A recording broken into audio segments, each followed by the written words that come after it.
Mr. District Attorney, starring David Bryan. Mr. District Attorney, champion of the people, defender of truth, guardian of our fundamental rights to life, liberty, and the pursuit of happiness.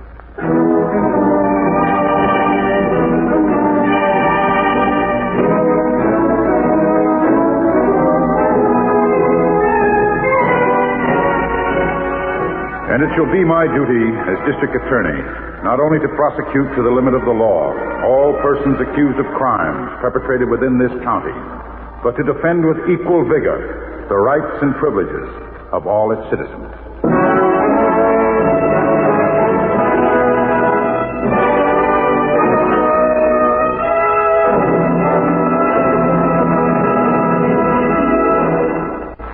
This is David Bryan. In a moment, we'll bring you another case from the files of Mr. District Attorney. But first, a word from our sponsor.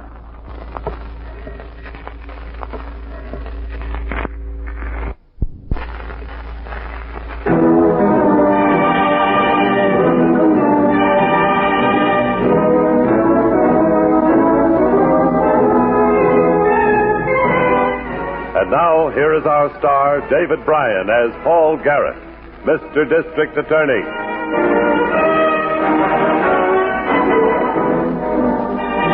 A district attorney knows that crime does not always end when the criminal is put behind bars. Some men reform, but others begin immediately to plot their next crime. This case started in the state penitentiary just after the weekly visiting hour.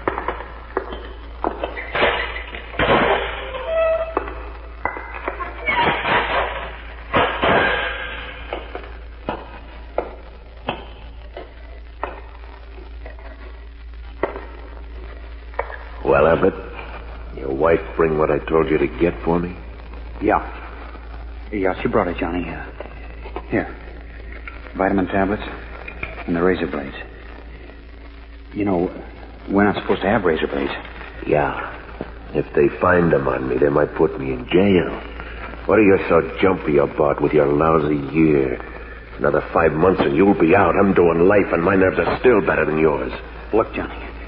With good behavior credits, I can get out in 3 months. I don't want to get in no trouble. Lay off, will you? Are you telling me what I should do, you cheap heister? I'm going to let you and your wife do me another favor. A big favor.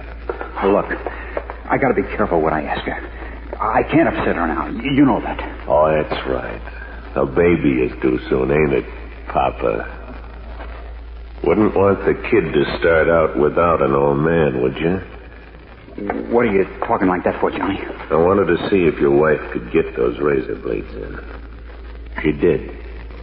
Next time, she can bring in what I really want. What? A gun. No. Johnny, she can't. You think I'm going to end my life in here? Then think again. If I die in here, you die in here, too. I could take one of these razor blades to your throat right now. No, Johnny, Keep your voice down. All right, Johnny, all right. I'll do it. I'll tell her to get it for you. Don't kid me. I can hear the wheels turning in that square head of yours. Next time the screw takes you out of here, you'll spill your guts. I won't, Johnny, I swear. I know you won't, and I'll tell you why. Because if you rat on me, somebody will slip a shiv into you, in jail or out. Remember that. Remember it if you ever want to see that kid. You don't realize what you're asking me to do. I ain't asking. I'm telling.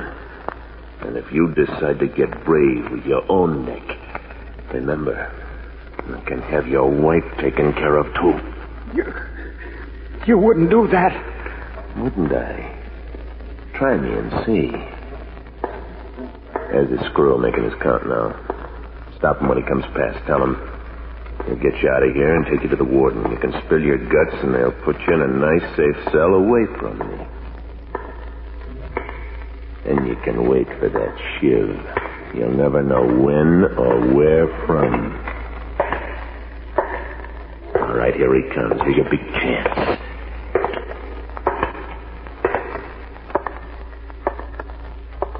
That's a bright boy, Abbott. Now you're using your head.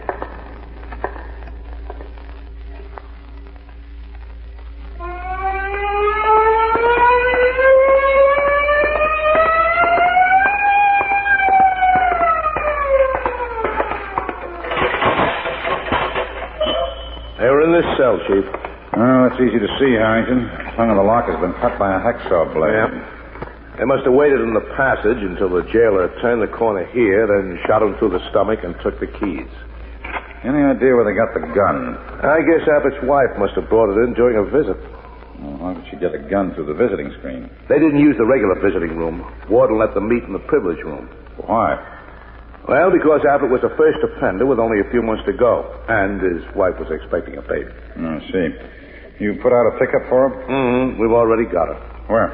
Guard's office at the end of the tier. You want to see it? Yes. Abbott chewed off a big piece when they gunned the jailer. From a larceny rap to jailbreak and murder. I don't know, Harrington. A lifer like Johnny Curtin had a reason for crashing out. The first termer like Abbott with only a few months to go, he doesn't figure to make a break. Just the same, Abbott's gone too. Well, we may find out why when we see his wife. Sometimes a man goes places he doesn't want to go, with a gun in his back. She's in here.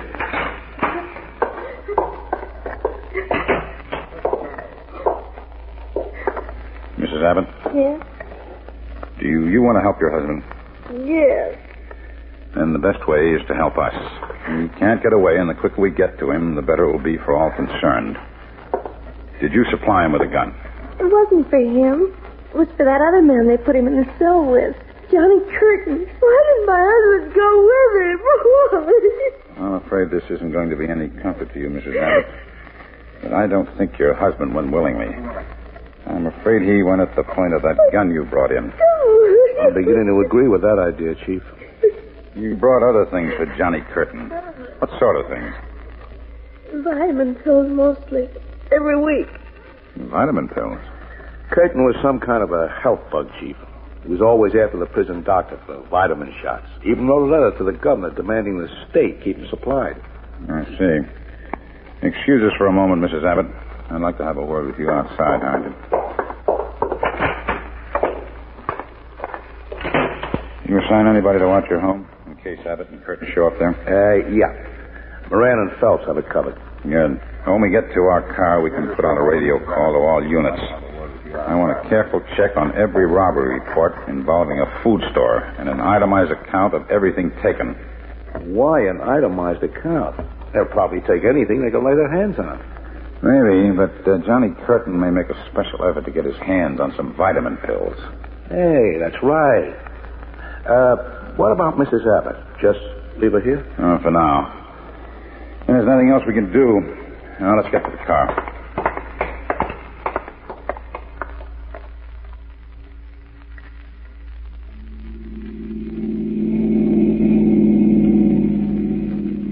Sky's beginning to turn gray. Yeah, sun will be coming up in a half hour. I can't figure why you want to concentrate on these back roads, Chief. We haven't spotted a living soul in an hour. No, not even a state police car. Well, they're concentrating on main highways leading toward the border. Yes, and these farm roads occasionally intersect the main highways, Harrington. Johnny Curtin's no fool. He's not going to strike for a main highway while he's on foot and wearing prison clothes. And another farm gate up ahead. Want to stop? Yes. I'm surprised we haven't got the farmers after us, the way we've been routing them out of bed.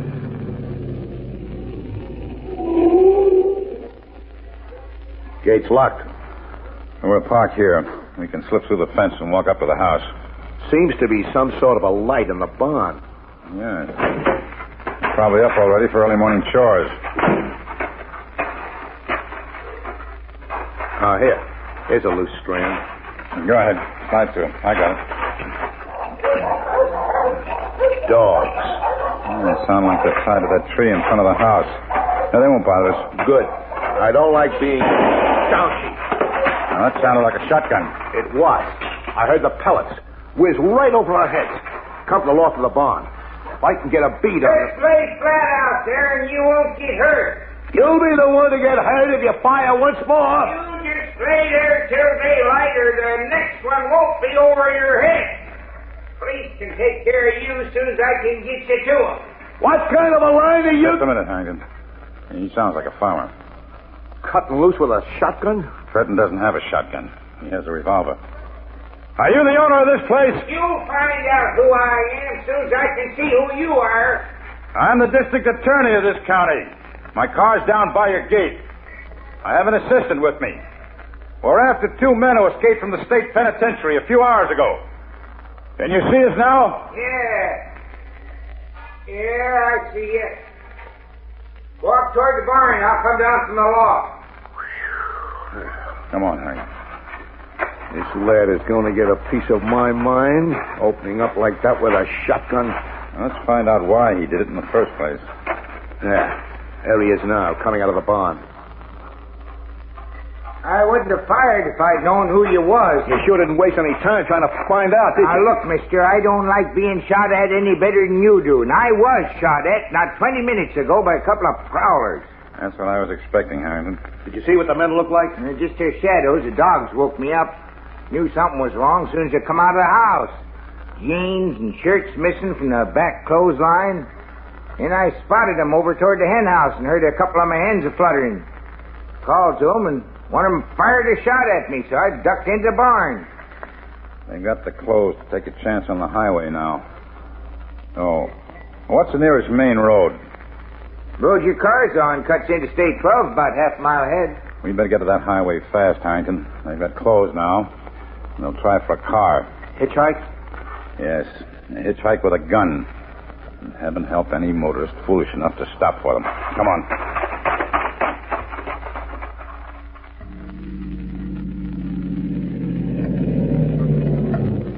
Here's the highway intersection. Well, nothing in sight. Which way do we try? Left is the general direction of the city. Maybe they... What's the matter? What are you looking at? Brush on the far side of the state road there. Thought I saw a little smoke. Yeah, I see it, too. I better have a look. Right in between those two trees. Mm-hmm. Yeah, a little campfire dying out. Oh, there, Chief. Tire tracks. A few sets of footprints, too. Hey, look. Prints go off into the brush and come back again. And what are those spots there? Bloodstains. The driver who stopped for them? We'd better go in there and look around.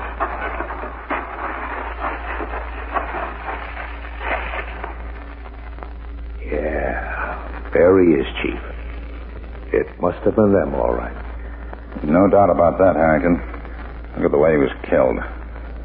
Johnny Curtin's trademark. Shot through the stomach.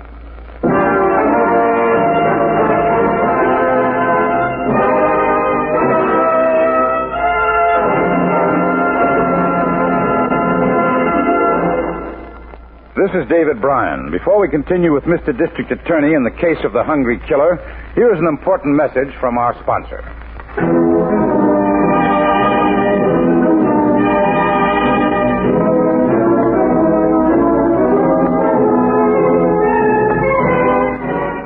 And now back to David Bryan, starring as Paul Garrett, Mr. District Attorney.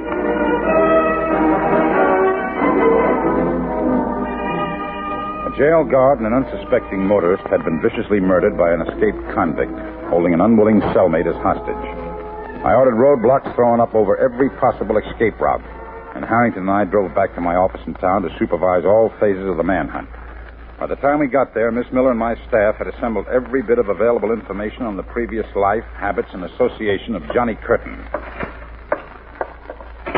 Here are the makes on Curtin, Mr. Garrett. Oh, thank you, Miss Miller. What do we show on known associates? Blank on our records, I'm afraid. He was a sort of lone wolf type, Chief. There's something in his record from the state of Illinois, though. He did time in Joliet for armed robbery before he moved here. During the time he lived in Illinois, he associated with a woman named Marcella Roberts. She ran a beauty parlor in Springfield. Any line on her present whereabouts? No. Teletype from the Springfield police says she sold her shop there 3 months ago and moved. No forwarding address. Now, I want to find out where she moved. That isn't going to be easy. Yeah, it will be if she went into business again. Well, here's what you do, Miss Miller. Check all cosmetic distributors and supply houses where Marcella Roberts had established credit. I'll take it, Chief. If she's back in business, her new suppliers will be checking the old ones for credit references. Yes, Find out who the new suppliers are, and they'll be able to tell us where to locate Marcella Roberts. I'll get right on it. Be out as soon as we can get there. Oh, that was Charlie Benton, Chief. Dispatch with the sheriff's office. Robbery report on a food store. Where? Just outside of Eaton. We going out there? As fast as we can get there.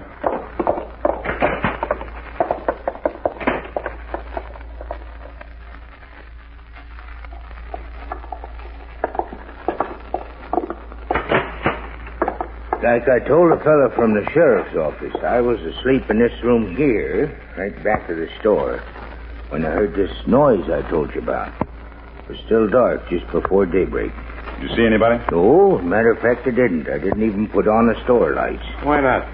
Of course, when I opened the door to the store here, the dang cat popped into my room and started purring and rubbing against my leg, so I just figured she'd knocked something over, so I went back to bed. No, the place had been robbed till I got up at 8 o'clock and found the front door had been pried open. Must have slept through that, though. I sleep sound. I guess I woke up when they knocked that stack of canned goods over. What stack? Fruit juice, sir. I got it all stacked again. Third time I've been robbed in 2 years. Why do people want to pick on a small store like this? Think they'd drive into Easton, knock over a supermarket or something. You've been robbed before, huh? Yeah, like I said, 3 times. Yeah, it might not have been the boys we were after, Chief. No. Better get a fingerprint crew out, though. Make sure. I'll get them on the car radio. You got any idea what they took? Yeah, I don't know. I don't have much of an inventory system. No ways I could tell for sure. I wouldn't even have known they took anything if it hadn't been for the door and the cash register.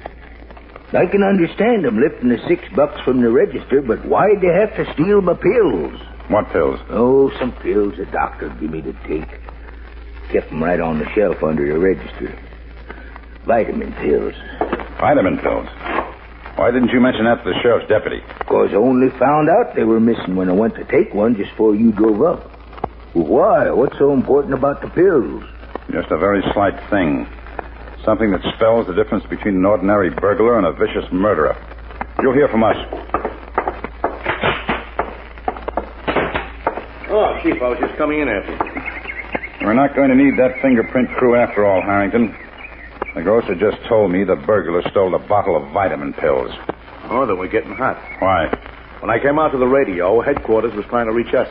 They find the car Curtin and Abbott were using? No, but they got a line on Curtin's girlfriend, Marcella Roberts. She opened a new beauty shop. Where? Just 40 miles east on this highway. Lynbrook. Well, that's where Curtin was headed for then. Come on. You figure the woman is helping him hide out? Curtin didn't head this way without a reason. If she isn't hiding him, she'll know where he's running.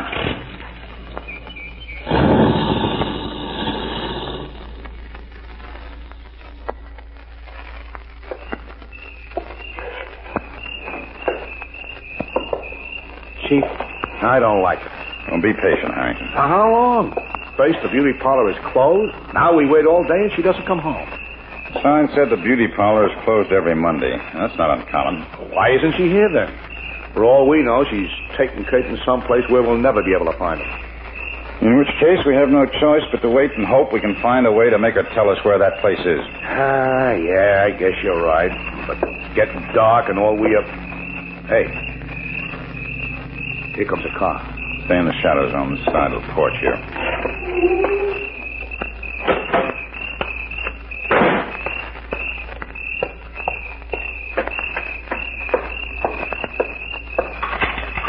Good evening, Miss Roberts.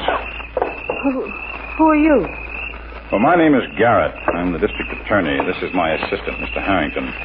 We thought you might be able to help us. You know a man named Johnny Curtin? Well, I used to know him a long time ago.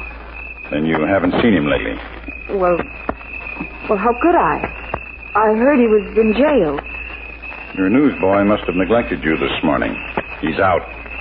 We're looking for him. Well, I haven't seen him. Good. Then you shouldn't mind if we take a look through your apartment. If you've got any objections, miss, the chief can wait here with you while I go for a warrant. I only hesitated because the place is a mess inside. Well, don't worry. We won't tell the neighbors.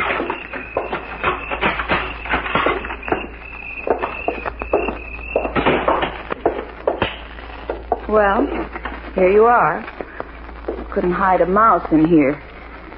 Check the closets in the bathroom, Harrington. I'll have a look at the kitchen. Okay, Chief.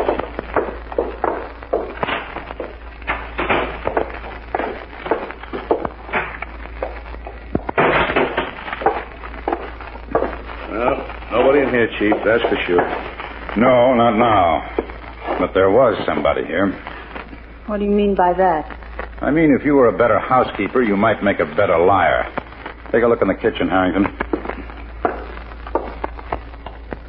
I don't see nothing. Try looking at the shelves. They're rather dusty. Except for the clean rings left by a bunch of canned goods. And the cans were removed. Mr. Garrett, You're concealing and aiding a murderer, if you know where Johnny Curtin is. Miss Roberts, you can serve a lot of time for that. Now, where is he? Well, I drove him and another fellow upstate. You know, where the old state fish hatcheries used to be. Was he going to stay there? Yes. He said he'd stay there for a week. That I should raise some money to get him out of the country and bring it to him next Monday.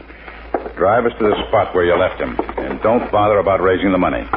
He isn't going to be needing it.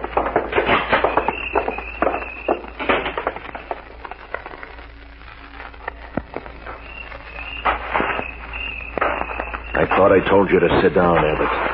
I can. I'm cold. Why can't we build a fire? Because I said so, stupid. I wanted anybody to know I was up here. I'd send out invitations. Now sit down. Sit down before you get knocked down. That's better, Abbott. Live a little while you can. You shouldn't mind the cold when you've only got a week. Stop saying that. What do you want me to say? I'm going to let you run to the nice little cops and tell them where I'm going?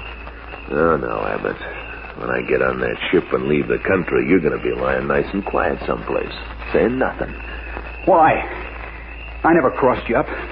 When you wanted things, I got them for you. Because I was right there making sure you did. But once I get my chance to run out for good... What was that? What? Saw a flash of light against the trees. Down that way, toward the road. Maybe it's your girl coming back for something. Maybe it's the police. Whatever it is, it stopped down there because the lights went off. Come on. Up on your feet and move. Not that way, down toward the road. But suppose it is the police. Suppose they shoot. That's what I got you for, Abbott, so stay right in front of me all the way. Now move, or I'll give it to you right here and now.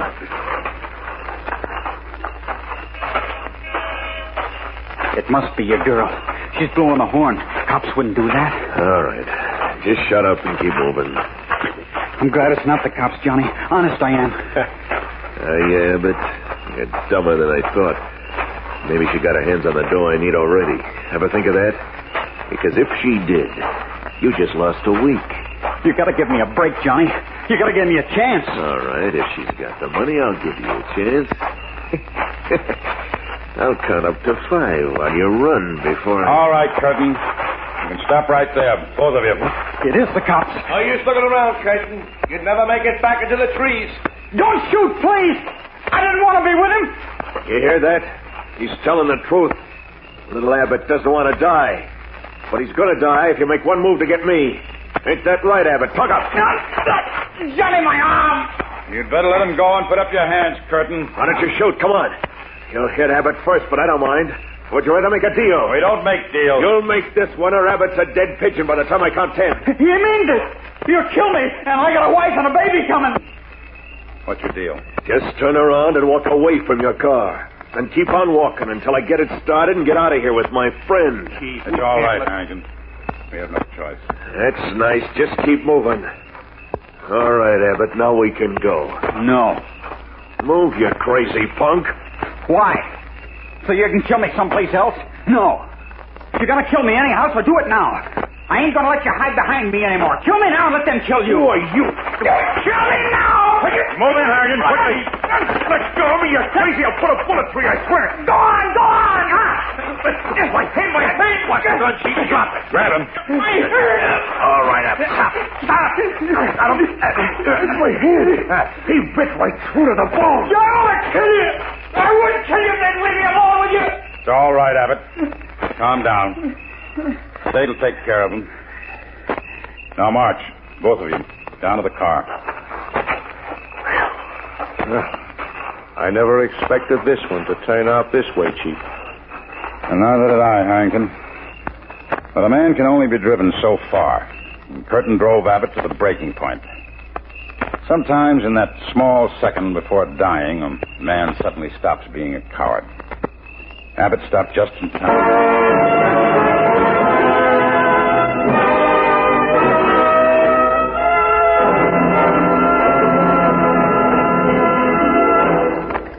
This is David Bryan again. I hope you've enjoyed this case from the file of Mr. District Attorney.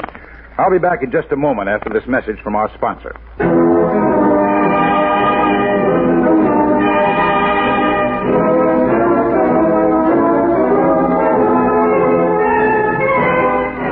Now, here is the star of Mr. District Attorney, David Bryan, with a word about the program you have just heard.